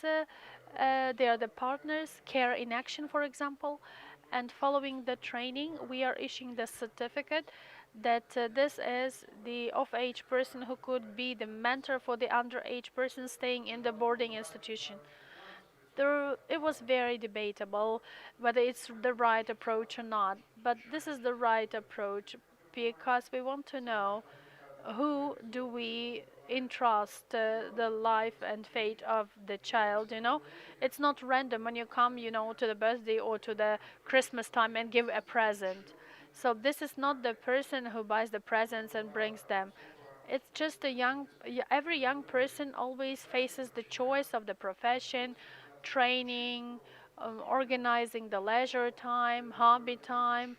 So I really praise the people who volunteered in helping these young people because 16, 17, 18 years of age, these are the teenagers who are at the crossroads. So these mentors are really important for them and for the choices they have to make. So we are ready for cooperation, therefore, and with our partners and the service for child affairs, etc. So it's good that we could have more people like that. This certificate is valid for 1 year, and we are ready for further cooperation. This December we don't run the training because the not enough people enrolled, but we have 5 of them at least. It's a good trend anyway. And I think that the children who stay in the boarding institutions, they will be cared long term, not only for the Christmas time, and it will be the regular meetings and the dialogue. It would be great to have it if it happens. So as Olha also shared, we know There is the great initiative in Lviv region, the Good Neighbor. It's a good example how to motivate the community and activate the people to help the particular family to prevent the, the child from taking away from the family. So we have Oksana Shtybel, the representative of the Ukrainian educational platform and the coordinator of the Good Neighbor program. So please tell us more about the Good Neighbor, because many other speakers already mentioned it. Tell us more. What kind of initiative is that? Thank you, dear colleagues, for this good introduction. The Good Neighbor program has operated for 5 years already, and it focuses to provide support to families with children in distress, children in disadvantaged situations. So we really want to prevent the situation that the child is taking away and is getting to the institutional care. And we already opened 8 other centers in 8 other regions in Ukraine, in Transcarpathia, Ivano-Frankivsk, Chernivtsi, and others. So, who do we care for? We are supporting mothers and fathers, single parents. Also, we are providing support to grandparents who are raising their kids alone in case the parents died or were deprived of parent rights. Then grandparents could be the official guardians and take care of children. Also, we support children with many families and to families in the risk zone of taking away to the institutional care. But the reasons for that could be like the improper living conditions, so we can help with that. Also, we are helping the families where children have been taken away to the orphanage or to the institutional care, but the families want to claim them back. In general, an important category of our target audience, these are the graduates of the institutional care. These are young people who do need the long-term and comprehensive support so that they could really integrate into society and live an independent life. We have the approach of acting in advance. We would like to have this preventive approach to prevent the child from getting to the institutional care or to the child's home. We also focus a lot in the program on training and employment. We are helping to search the employment to search for reskilling or upskilling training courses. Some of them might wish to change their occupation because we know that very often the graduates of these institutions, they get one occupation taught. Not all of them might like it. Also, we provide support for these graduates to get to university.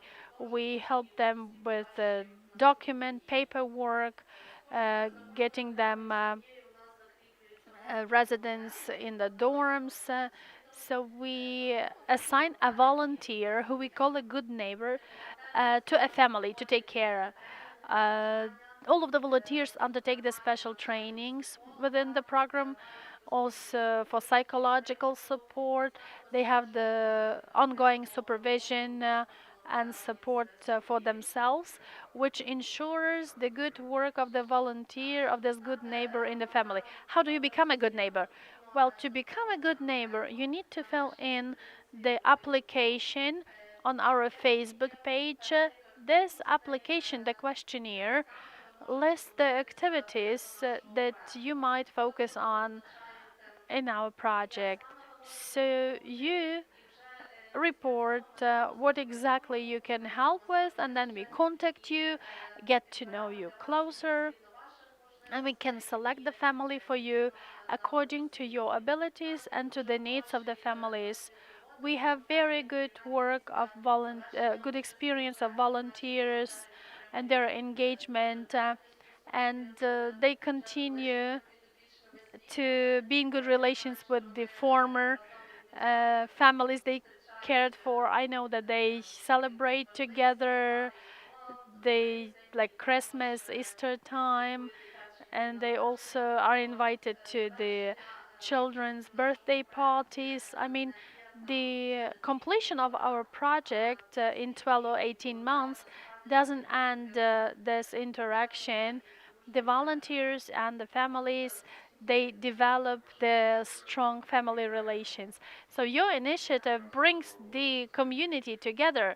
Right, it is. Thank you for this effort and for the activities that you're doing, and thank you for sharing.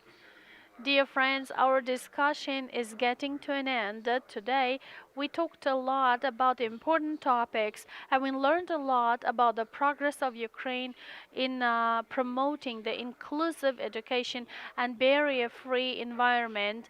We also tried to highlight the work that still needs to be done. We learned about the best practices of services rendered to the families and children that are already implemented in Lviv and the region. We try to understand how to disseminate and scale up these practices. Allow me to express my gratitude to all of the speakers and panelists and the participants and also the viewers online. Today we also watched 3 videos that were developed and produced within the program Society, Barrier-Free Society. We do hope that this discussion and these videos will be another impetus for communities to develop inclusive barrier-free society, to make sure that one day we have the world where each child is included and feels equal in this society and in this community. Thank you to everyone.